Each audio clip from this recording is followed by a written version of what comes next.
අපි අද කතා කරන්න යන්නේ පැසිව් වොයිස් වල වර්තමාන කාල වාක්‍යයක් හැදෙන විදිය. ඔන්න බලන්න ඒක අමාරු කාර්යයක් නෙමෙයි. දැන් කට්ටිය කියනවනේ පැසිව් වොයිස් අමාරුයි කියලා. මෙන්න බලන්නකෝ මේක මාර ලේසි. අනිත් එක තමයි ඇක්ටිව් වොයිස් වලට වඩා පැසිව් වොයිස් වාක්‍ය රටාවක් කතා කරද්දී ලස්සනයි. දැන් උදාහරණයක් ඇටියට මම මෙහෙම කියන්නම්කෝ.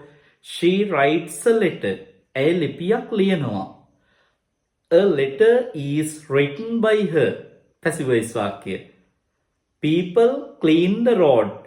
The road is cleaned by people. දැන් ওই වාක්‍ය දෙකේ දෙවෙනි වාක්‍ය හරිම ලස්සනයිනේ. බලමුද ওই passive voice වර්තමාන කාල වාක්‍ය කෝටියක් තිබ්බත් ඒක හැදෙන්නේ කොහොමද කියලා. මෙන්න බලන්න. හරි ලේසි. passive voice වල එහෙම නැත්නම් කර්මකාරක වාක්‍යයේ අපි ඉස්සල්ලාම ගන්නෙ කර්මය. කර්මයට අපි ඉංග්‍රීසි වලින් වචනයක් කියනවා ඔබ්ජෙක්ට් කියලා. ඉස්සල්ලාම ඔබ්ජෙක්ට් එක ගන්නවා. ඊට පස්සේ අපි am is are කියන පද තුنين එක්කෙනෙක් ගන්නවා. ඊට පස්සේ passive voice වල නියතයි verb එක ක්‍රියාපදය තුන්වෙනි අවස්ථාවෙහිවත් verb එකේ past participle කියන කතාව. ඉන්පස්සේ අපි කෙරවලින් කර්තෘ තියන්නේ සබ්ජෙක්ට් එක තියන්නේ by කියන ප්‍රිපොසිෂන් එකත් එක්ක තමයි අපි සබ්ජෙක්ට් එක තියන්නේ. අපි යාට by subject කියලා කියනවා. හරිද? මේ බලන්නකෝ ඒක හැදෙන විදිහ. දැන් උදාහරණයක් ඇටියට මම කියන සරල වාක්‍යයක්. මේ තමයි දැන් අපි මතක තියාගන්න ඕන පැසිව් වොයිස් වල වර්තමාන කාල වාක්‍ය කෝටියක් හැදුවත් ඒක හැදෙන ස්ට්‍රක්චර් එක සමීකරණය. හරිද? දැන් මෙන්න බලන්න පුතේ සරල උදාහරණයක් මම කියන්නම්. මිනිසුන් මම නිකන් සරලව කියන්නම්කො මේ මිනිසුන් පාර පිරිසිදු කරනවා. මිනිසුන් පාර පිරිසිදු කරනවා.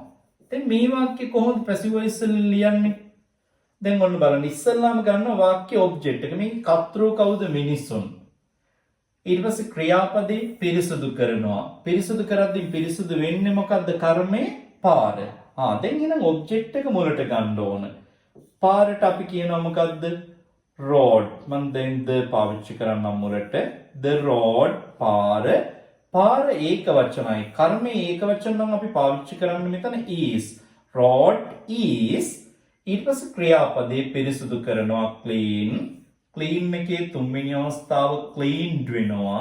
road is clean. ඊට පස්සේ by කියන පදේ එකතු කරනවා මෙන්න. ඊට සබ්ජෙක්ට් එක කවුද? මිනිස්සු. එහෙනම් people. එහෙනම් වාක්‍ය නිර්මාණය වෙනව කොහොමද? The road is cleaned by people.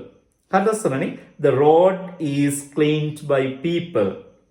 දැන් ඔන්න මම කියනවා මෙහෙම. ඇය ඉංග්‍රීසි කතා කරනවා. ඇක්ටිව් වොයිස් වලින් කියන්නේ කොහොමද? She speaks English. ඔක පැසිව් වොයිස් වලින් කියන්නේ. දැන් ඉංග්‍රීසි ගන්නවා මුලට මේ. English ඉංග්‍රීසි ඒක වචනයි ගැලපෙන්නේ කවුද?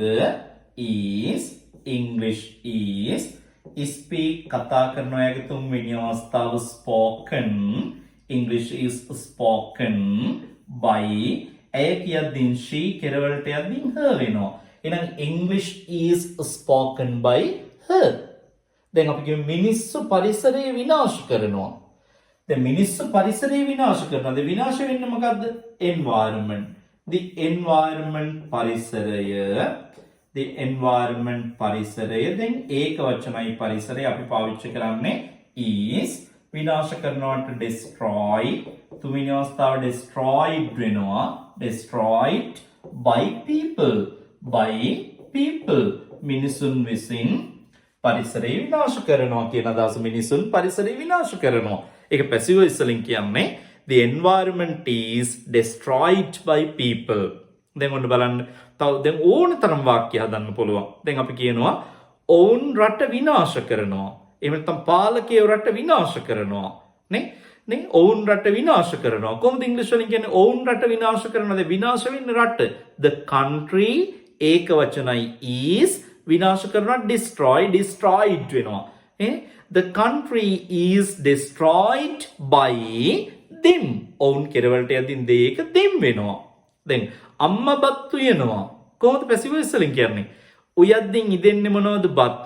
එහෙනම් rice is cooked ed cook එකේ තුන්වෙනි අවස්ථාව ed cooked by mother එහෙනම් rice is cooked by mother එහෙනම් ඔය විදිහට මතක තියාගන්න passive voice වාක්‍ය කාලයේ කෝටියක් තිබ්බත් වර්තමාන කාලේ එයා හැදෙන ස්ට්‍රක්චර් එක තමයි මේ ඒ සමීකරණය තමයි ඔය එහෙනම් මේ සමීකරණේ මතක තියෙන්න ඕන සමීකරණේ මතක තිබ්බනම් අපිට වාක්‍ය රටාවන් අමතක වෙන්නේ නැහැ ඕන තරම් හදන්න පුළුවන් passive voice වාක්‍ය රටා නිතරම ප්‍රැක්ටිස් කරන්න කර්තෘ කෙනෙක් අරගෙන කර්මයක් අරගෙන ක්‍රියාපදයක් අරගෙන ප්‍රැක්ටිස් කරන්න මේ දැන් මම ගෙදර පිරිසුදු කරනවා අම්මා ගෙදර පිරිසුදු කරනවා දැන් අම්මා ගෙදර පිරිසුදු කරන කොහොමද ඉන්නේ අම්මා ගෙදර පිරිසුදු කරන්නේ නම් ගෙදර house ඒක වචනයි is cleaned by mother house is cleaned by mother නේ ඔන්න එහෙනම් අපි ඊළඟ වීඩියෝ එකෙන් අපේ අතීත කාලේ පැසිව් වොයිස් එකක් හැදෙන විදිහ